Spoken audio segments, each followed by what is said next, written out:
Šplehlitil som po Tatenkovi. V noci som sa zobudil.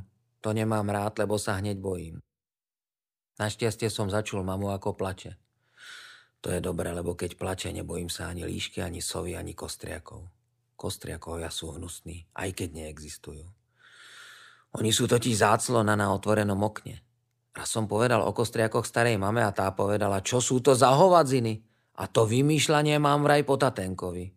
To vraj bol taký šplehritil ako ja. Stará mama nemala rada Tatenka. A ja som dlho nevedel, kto to Tatenko vôbec bol a prečo sa na ňo stále nadáva. Raz vo Vinohrade mi stará mama ukázala veľkú lúku so stromami a povedala: chod a natrhaj si tam čerešne. Aj tak je to naše. Tatko to počul a začal samozrejme hneď hulákať. Mami, neposielaj ho tam. Tak som nikam nešiel a po ceste nazad tatko rozprával, ako to s tou lúkou bolo. Dosť sa s mamou smial, ale stará mama sa nesmiala ani trochu. Tatenko bol totiž starej mami otco. Keď všetci išli na začiatku storočia zarábať do Ameriky, išiel aj on. Robil v Chicagu plynovača potkanov na bytunku a keď zarobil dosť peňazí, išiel sa poobzerať po Amerike. Druhí modrania sa všetci vrátili domov, nakúpili plno vinohradov za doláre, len o Tatenkovi nikto nič nevedel.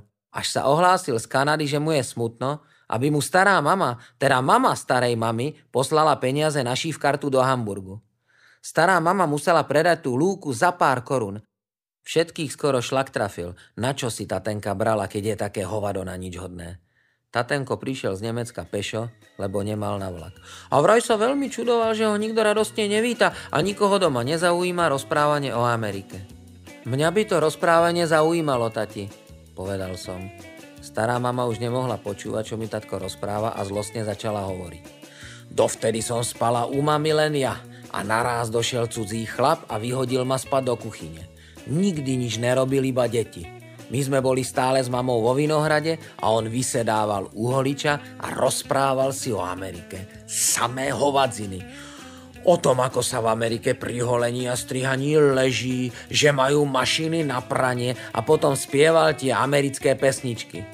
My sme tu Ameriku tak nenávideli, lebo tam bolo všetko najlepšie.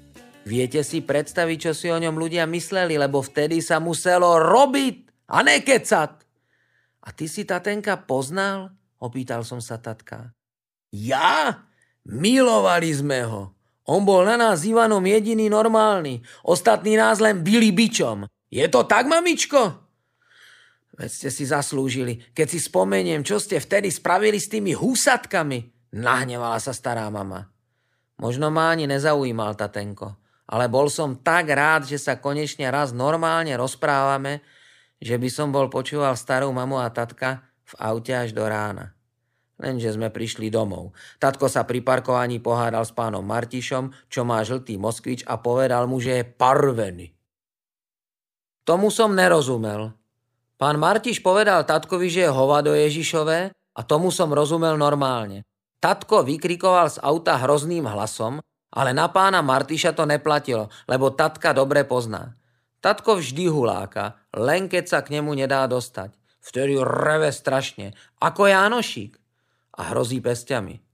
Keď sa vedľa nás prisťahovali Luptákovci, vrtali a klopali až do noci a tatko stále hovoril prasce Božie, prasce Božie. Naraz vyletel nahý na chodbu a kopol im do dverí a tým istým obrovským hlasom zreval. Ticho, lebo vás pohluším ako potkanov. A rýchlo sa vrátil. Bol som na tatka dobre hrdý, lebo som do obeda s mamou videl, aký je ten pán Lupták velikánsky chlap. Kým som to tatkovi povedal, niekto zazvonil. Mama hovorí, rýchlo choď otvoriť, aby si ich stihol pozabíjať úplne všetkých. Tatko vstal a odišiel do kúpeľne. Potom z nej vystrčil hlavu a hovorí, chodte rýchlo otvoriť a tvárte sa, že toto a tak. To hovorí vždy a nikto nevie, čo to presne znamená. Mama išla otvoriť a za dvermi stál pán Lupták a bol ešte väčší ako do obeda. Mama mu bola presne po prsia a ona je od tatka vyššia o pol hlavy. Prepáčte prosím ten hluk, ale máme požičanú vrtačku, tak sme to chceli dorobiť, povedal ten pán Lupták. Naraz sa z izby ozval hlboký, strašný hlas. Pustite ma na ňo! Ja ho zachloštím. Čo ma držíte? Dajte mi tú sekeru. Toho hlasu som sa zlakol v prvej chvíli aj ja. Utekal som do izby, ale keď ma tatko počul, odišiel zas neviem prečo do kúpeľne. O chvíľu prišla mama.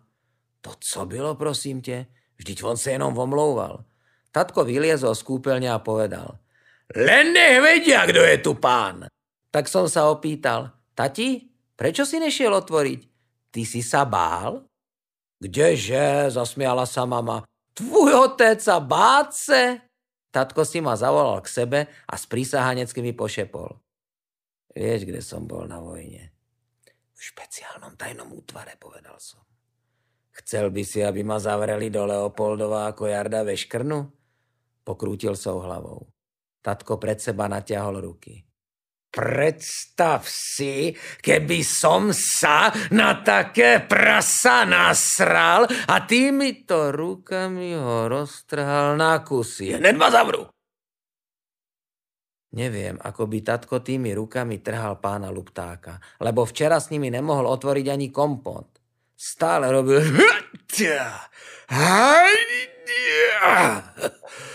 Bol červený a kompot potom otvorila mama. Aj tak som rád, že tatko nie je vo väzení. To by mama určite plakala oveľa viac ako teraz. Aj tak by ma zaujímalo, prečo v noci plače. Vždy si poviem, že sa spýtam a ráno sa nespýtam. Lebo zabudnem. Lebo som rád, že je ráno.